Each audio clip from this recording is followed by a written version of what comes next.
Yo, yo, what's up mga kabutingting? Yan good day po sa ating lahat mga kabutingting at welcome back sa ating munting channel. Yan nito tayo ngayon sa Sugod. At dito tayo ngayon maghanap buhay. At wala tayong home service ngayon mga kabutingting. So tayo ay maghanap ng customer at gusto ko lang pala sa inyong ipasilip itong Sugod. So yan ito yung yan yung munisipyo ng Sugod. At ito naman yung police station. Yan. So ito yung Sugod, Southern Leyte. Yan. Yan, iikot ko lang kayo dito.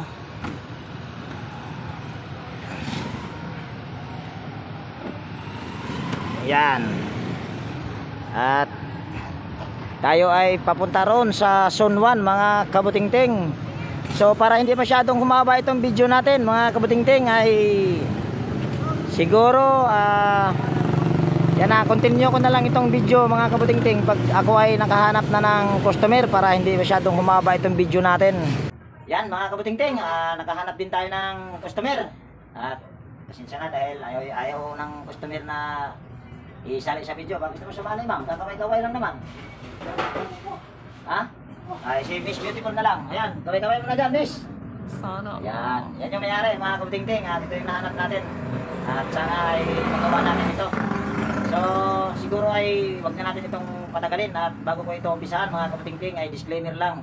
Lahat po ng video na ina-upload ko sa aking YouTube channel ay based lang po sa aking experience at hindi tayo dito nagmamagaling. So, ito yung umpisahan na natin. So, ayan, ito yung gagawin natin mga kabutingting. Despan na Panasonic. Ang nito, modelo nito ay 8-409DS-BN. Yan. Ito ay floor fan or tawag niyan desk fan. So, ito ay siguro ito mga kabutingting, hindi ko naman tinanong yung may-ari kung anong problema nito. So, ito ay ating testerin lang. Yan yung una nating gagawin at siguro ay hindi na natin ito tester yung power cord dahil natitiyak ako ibig sabihin natitiyak na okay ang power cord pag mga ganito sa base lang po sa aking experience.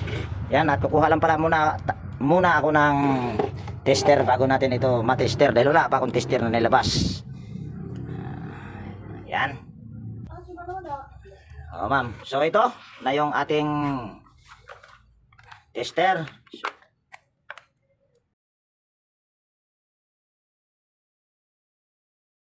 Kalimitan na bumibigay nito ay yung bushing. Yan, nakasit yan sa oil. Kita naman. So ito ay ating itapat lang sa number 1. Ayan. Oh, mayroon tayong nare-reading kung nakikita nyo. Yan mayroon tayong ohms value na nakikita. So try natin itong isaksak. Baka ito ay aandar, baka mamaya ito ay aandar. So hindi na natin to gagawin. Yan, saksak ko lang dito at naka number 1 naman yon.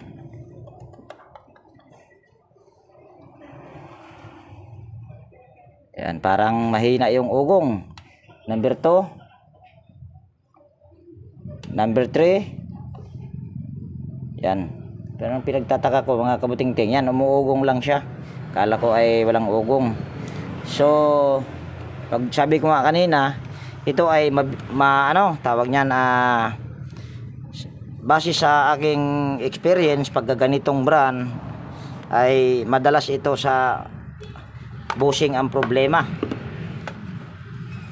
So, sunod lang natin gagawin nito ay yan, tatanggalin muna natin yung screen.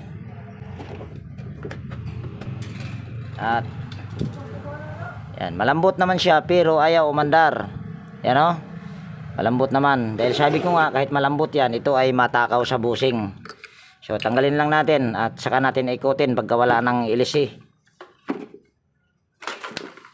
Ayan, napakalambot. Ayan kung nakikita nyo napakalambot pero ayaw niyang umikot. So siguro una nating titignan ito ay yung kanyang capacitor. Baka ito ay may problema.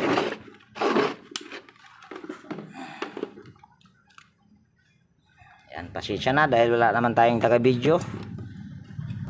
Sunod lang natin gagawin nito ay baba natin yung kanyang screen. ito tanggalin lang natin ito. Ito ay may tornilyo ang knob nito. Ang pahigpit nito ay yun yung paluwag. Ang paluwag nito ay yun yung pahigpit, kung sa baga kabaliktaran itong tornilyo na nakakabit dito. So ito ay ating tatanggalin. Nako, ayaw ah. Ayun. Pasok lang natin ito para hindi mawala. Sunod, tatanggalin lang natin yung tornilyo dito sa likod. Ayoy, ginawa na pala ito mga kabutingting. Ayan, kung nakikita nyo.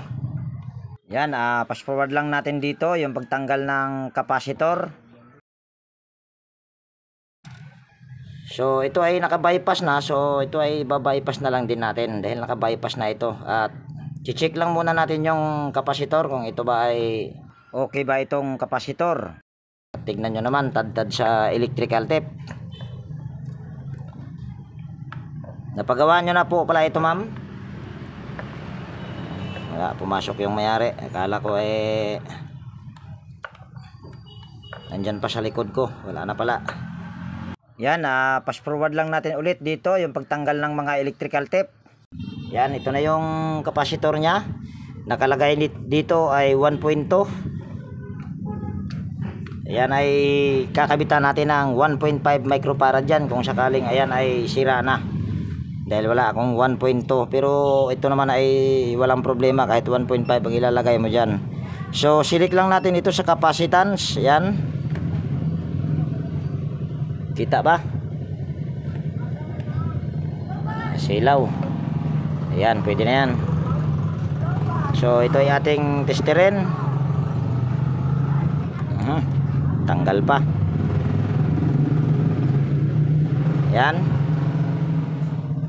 Ito ay mayroon na lang tayong nare-reading na 1.1. Ito ay good pa pero papalitan ko na ito. Pero hindi ito ang problema dahil kahit 1.1 na lang yung na reading natin, 1.1 microfarad, ito ay iikot dapat. At gaya nga ng sinabi ko, ang problema nito madalas ay yung kanyang bushing, dahil yung bushing nito ay tawag niyan, yung malambot yung pinaka nito, pinakalak, at makikita nyo yan mamaya. So ito ay ating baklasin. Yan, fast forward lang ulit natin dito yung pagbaklas ng mga tornilyo, at ganun din yung sa motor. Para yan ay kailangang palitan yung bushing, at habang binabaklas natin yan ay mayroon lang tayong i-shout out. Yan, mega love shout out, Sir Dario Daling, Ma'am Lucy, Manuel Mahadukon, Bart ng Kamiling Tarlac, Hermes Suarez ng Sapang Bato, Angeles City, Roberto Tibahares ng Pasay City, Alfredo Kiambao, Neil Ramos. At shout out ko lang din yung aking mga kaibigan sa YT na sina Naanatanan TV, John P. Technician, Soktik TV, Edstick TV, Darwin Tick, Buhay Barrio TV, JFC TV, Kiri Mendoza Vlogger, mga Igsoon Vlog, Ate Mers. Yan, mega love shout out po sa inyo. At sa mga hindi ko nabanggit ay pasensya na dahil ito yung mga hindi ko na shout out nung huli kong upload.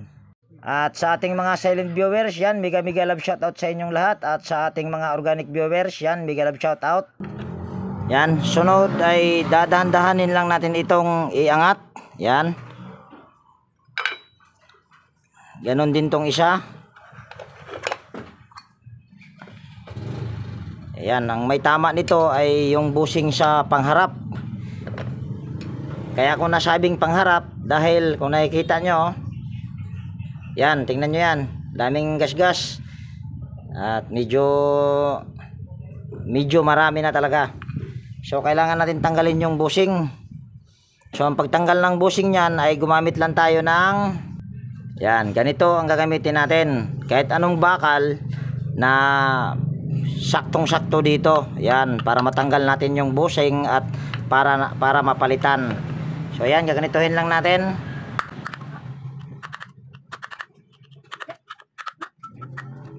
So ayan na, natanggal na natin.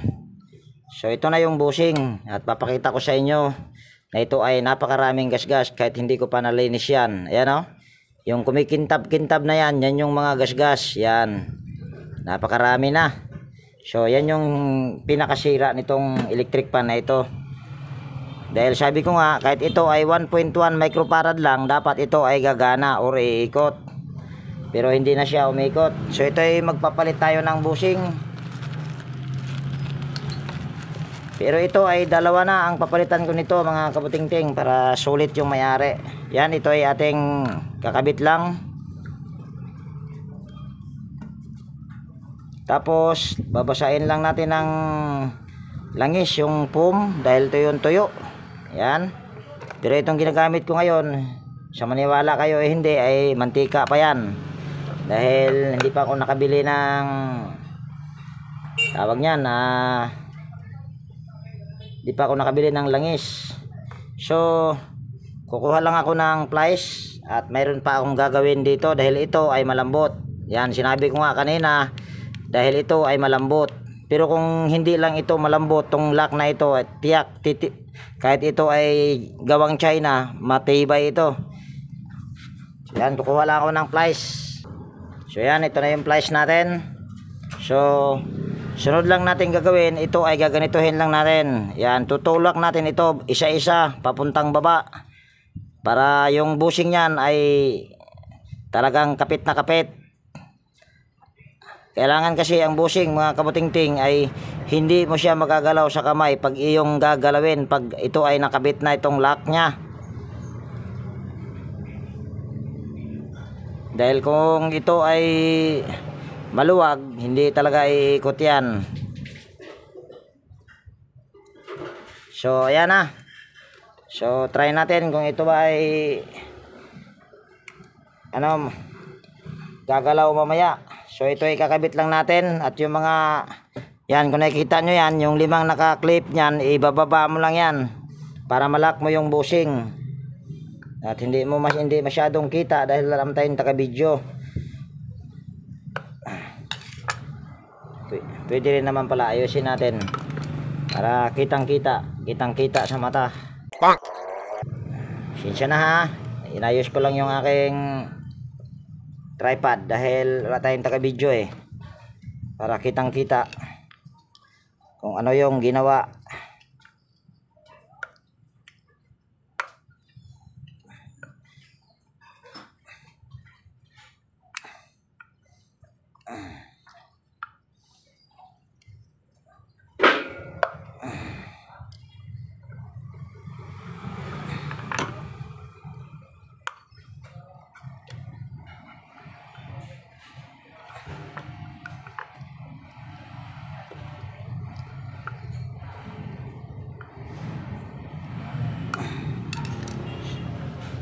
So ayan na, kung nakikita nyo ay nalock na yung 5. So ngayon ay gagalawin natin yung bushing kung ayan ay magagalaw. Yan, kung nakikita nyo ay hindi nagagalaw. Yun yung pamamaraan ko para yung bushing ay hindi siya magagalaw sa kamay. Itinutulak ko pababa yung kanyang lock sa bushing, isa-isa yung ilan ba yan? 3, yung 7 piraso na yan o, ganito, yan, pa isa-isa, tinutulak ko yan para yung bushing ay kapit na kapit. So kung ano yung ginawa ko dito, dahil papalitan ko rin ito ng bushing, ito yung pamalit oh. Ito yung bago, ito yung luma. Ayan, nakitang halatang halata naman kung ano yung pagkakaiba. Ito naman ay walang masyadong gasgas, pero ito ay papalitan ko na dahil para sulit nga yung may-ari. So kung ano yung ginawa ko dito, yun lang din yung gagawin ko dito sa panglikod, kaya hindi ko na ipapakita. So ayan na mga kabutingting, napalitan ko na ng bushing. At gaganituhin mo siya pagka yung bushing na yan ay magagalaw sa kamay, uulitin mo yan. So dahil hindi na magalaw sa kamay yan, so ayusin lang natin. Yan, para maayos. So tapos na tayo sa pagkabit ng bushing. Susunod naman natin gagawin ay lilinisan natin tong ihi. Ito ay ating lilihain.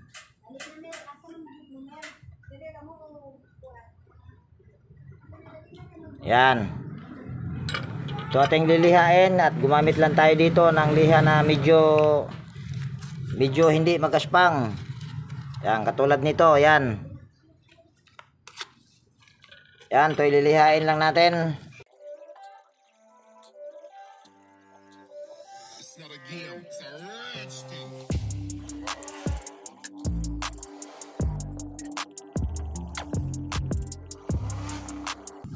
So ayan na. Yan, kung nakikita nyo, ayan, napakalinis na yan at hindi na masyadong halata yung gas-gas nya. At dalawang liha ang ginawa ko dyan. Itong liha na ito medyo magaspang at itong liha na ito ay hindi masyadong magaspang. Kung sabaga, dalawa ang ginamit kong liha dyan. Dahil para sigurado ba.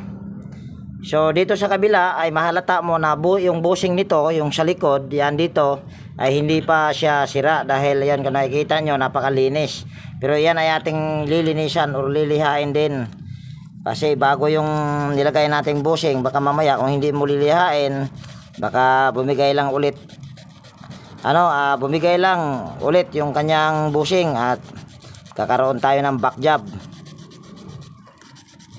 Yan, lilihain lang natin. Tapos tirahin natin sa manipis na liha.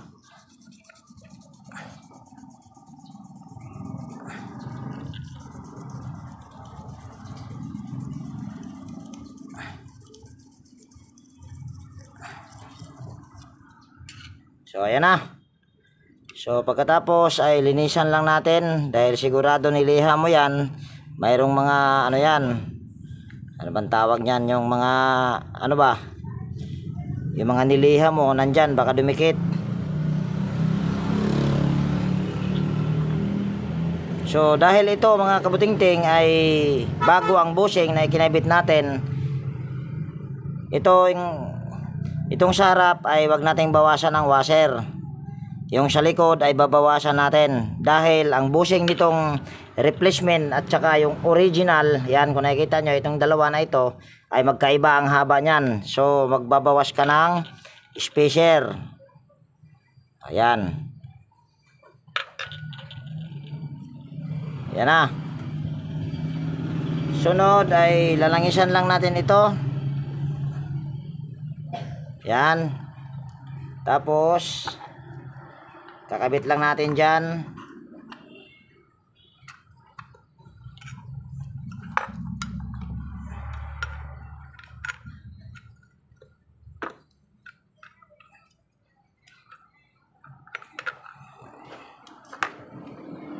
Medyo naalanganin ako dito dahil maiksi yung wire. Ayan. Yan, ngayon hihilahin mo siya kung ayan ba ay mayroon siyang play. Ayan, napaka saktong-sakto lang ang play nito at medyo maganit siya. So para ma-align mo yung bushing, gagawin mo lang, pukpukin mo lang bahagya dito. Ayan, ganyan, para ma-align yung bushing. Ayan, kung nakikita nyo ay medyo malambot-lambot na. So wag muna natin itong ikabit yung clip. Gagawin muna natin dyan ay kakabit lang natin itong kapasitor. Pero sinabi ko kanina ito ay aking papalitan na. Pero mamaya na natin papalitan yan. Paandarin muna natin ito gamit nitong original niyang kapasitor. Dahil kanina ay hindi siya umikot. Ngayon ay papaikutin natin na hindi pa naka-clip yan. Dahil ito kasi baka mamaya hindi maayos yung paglagay ng bushing yan. Tanggal kabit ka, ito ay napuputol. Ito yan yung mga naka-clip na yan. So dahil nakarekta naman na ito, so ito ay ating ikakabit dito sa kulay black. Yan.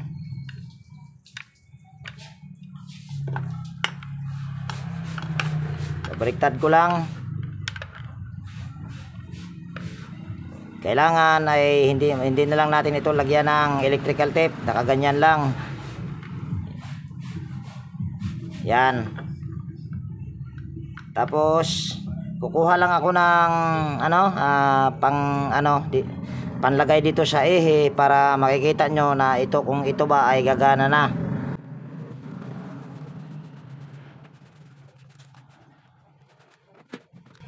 So yan, itong ilalagay natin at hindi ko yon kinat ha. Yan.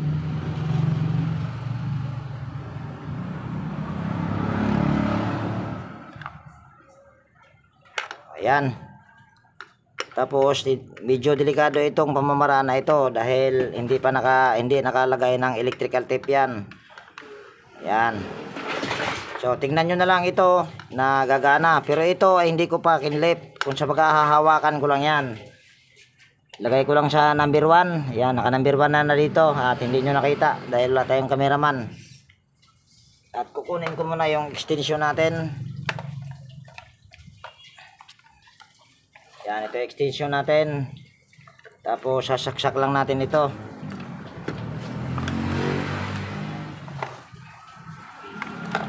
Yan, tignan nyo dyan kung iikot na ba. Ito na yung extension. Yan, bali sasaksak ko lang dito. At pasensya na, hindi nyo makita. Yan, saksak ko lang dito. At tignan nyo kung ito ba iikot. O yan, kung nakikita nyo ay umiikot na. So, ang pinaka problema nito ay bushing lang. Dapat kanina ay kung hindi sira ang bushing nito, kahit 1.1 na lang yung microfarad na nakalagay, dapat ay iikot yan. Pero kanina ay ayaw niyang umikot. Akala ko nga ay walang vibrate o wala man lang halos reaction yung motor. So okay na tayo dito sa bushing. So dahil umikot na yan, pwede na natin itong tanggalin dahil iayos natin ito mamaya. So ito ay ating ikiklip na. Yan. So para-paraan lang mga kabutingting, para tayo ay mabuhay ng tama or parehas ba. Yan. Ito kasi mga kabutingting, pagka ito ay maputol mo tong nakaklip na ito, kung medyo mahirapan ka dito kung wala kang gamit. Pero kung mayroon kang barina na maliliit yung bala, yan, pwede mo siyang butasan at pwede mo siya itornilyo. So ito ay ating ibabalik na.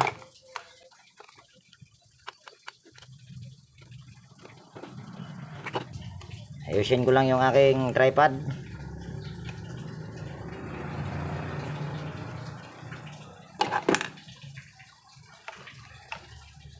Yan, at ito ay dadaganan natin, dadaganan. Ayan, dudugtungan natin yung wire dahil medyo alanganin ako sa wire.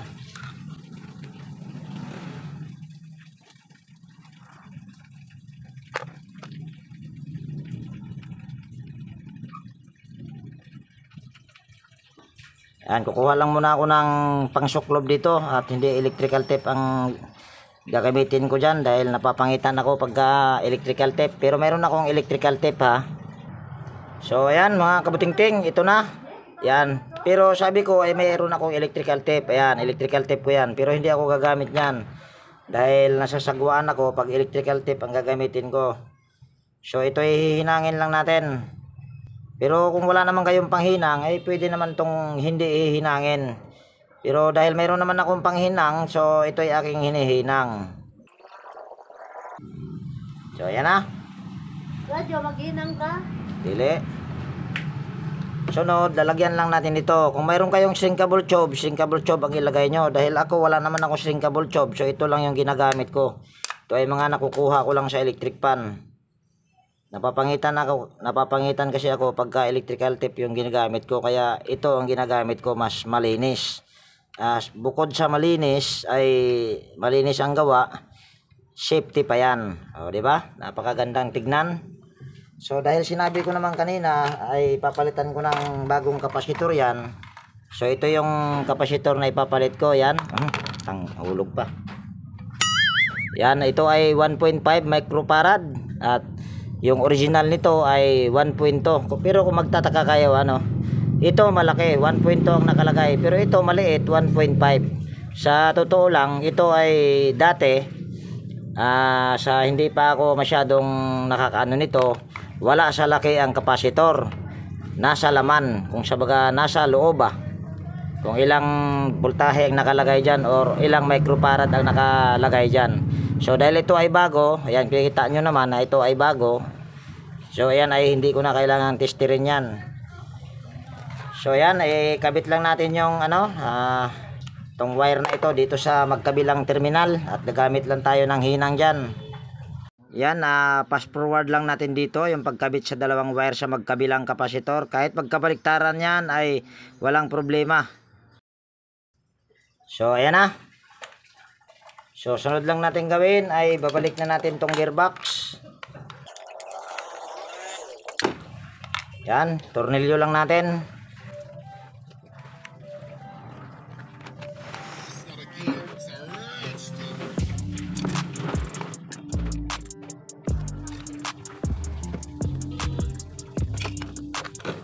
Balik lang natin yung stopper sa blade or LC. Yan, fast forward lang natin dito yung pagkabit sa capacitor or pagtornilyo sa capacitor.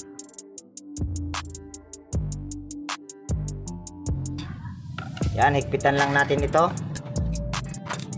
Balik lang natin yung tornilyo sa swing arm.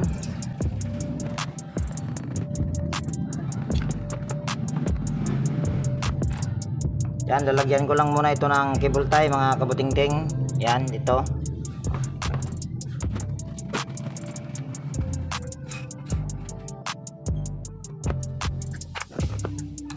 Tapos putulin lang natin ito. Tapos ihinang lang natin yan sa kulay pula dahil yung kulay pula na yan ay nakadugtong yan doon sa kulay black. Yan, lagyan lang natin ito ng soldering lead. Papainitin ko muna yung aking hinang dahil tinanggal ko dahil nakalimutan ko. Mayroon pa pala akong ihinang. Ayan, bali stay-put lang muna kayo dyan.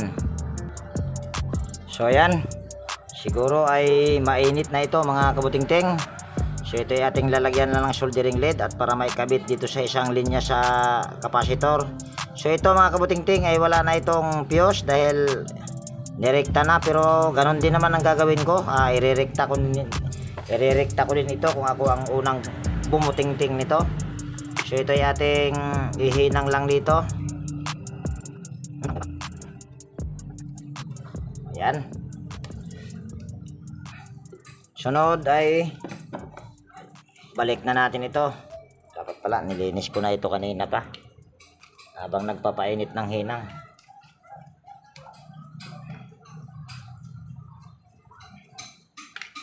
Ayan, kabit lang natin.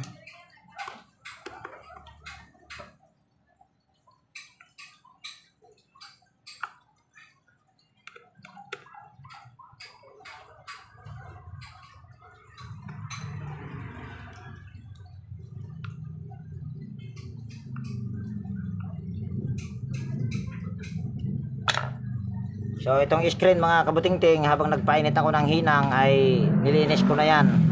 Or kung sa baga pinagpagan ba, kaya hindi ko na kailangang linisan pa yan.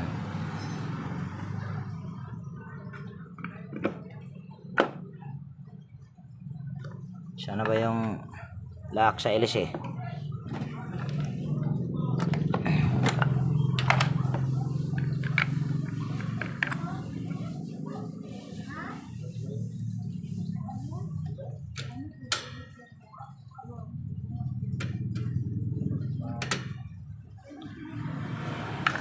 So ayan, bali ito ay ating paanda rin.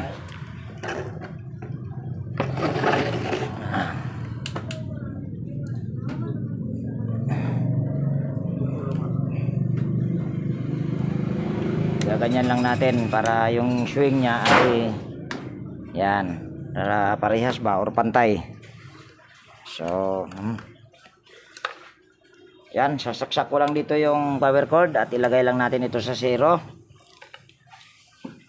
So saksak ko lang dito yung power cord. Yan, nakasaksak na dito. So ito ay ating ilagay sa number 1. Oh, yan.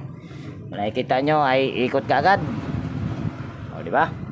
Tapos lagay natin sa number 2. Lagay natin sa number 3 at itatanong natin sa may-ari kung okay na ba? Okay na ba, ma'am? Okay na. Yan, natsambahan lang yan, ma'am. So, ayan.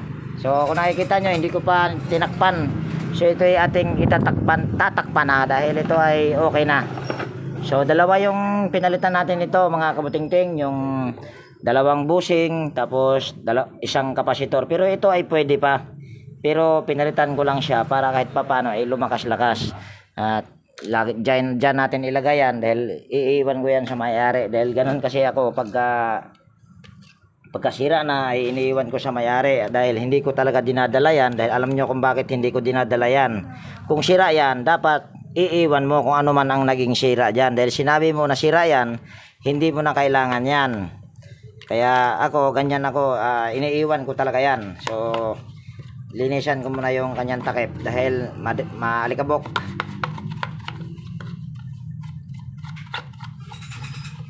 Ayan.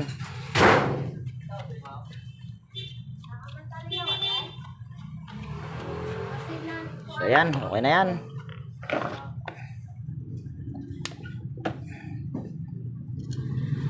Tapos di pala kita, lagyan na natin ng tornilyo yan.